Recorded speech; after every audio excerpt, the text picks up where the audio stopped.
Who can tell me who Martin Luther King Jr. is? Oh, I know.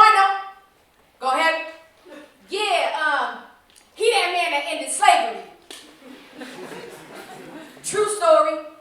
No need for me to exaggerate this allegory, because the kids, black history, brown history, yellow history, that where they came from mystery has been nothing more than footnotes in their textbooks that has never been expanded upon.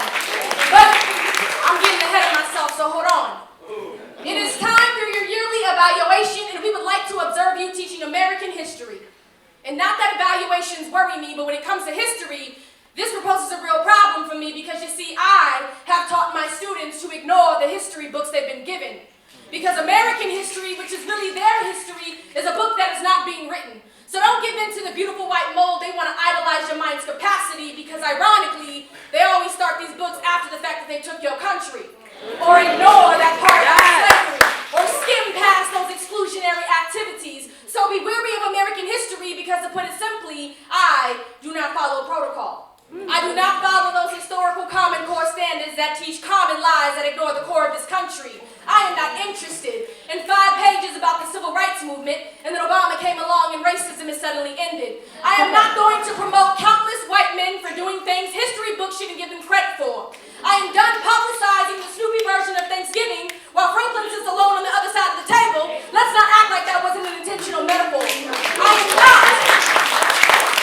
am not going to praise Christopher Columbus for discovering something that was already occupied. I am tired of being expected to brainwash my students with American lies. Instead, I tell them to put that book high on a shelf that they cannot reach.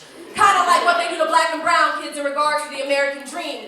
And I encourage them to question half of what they read. And after that curiosity brews, check the publishers, the authors, the people with something to lose, the ones trying to convince you of something they claim that has happened, and then ask yourself, does the person telling the story have anything to gain?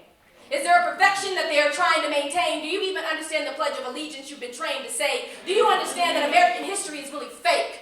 It is nothing more than a hijack of every other history thrown in a pan for them to bake, and they served it up for you in the form of this here book.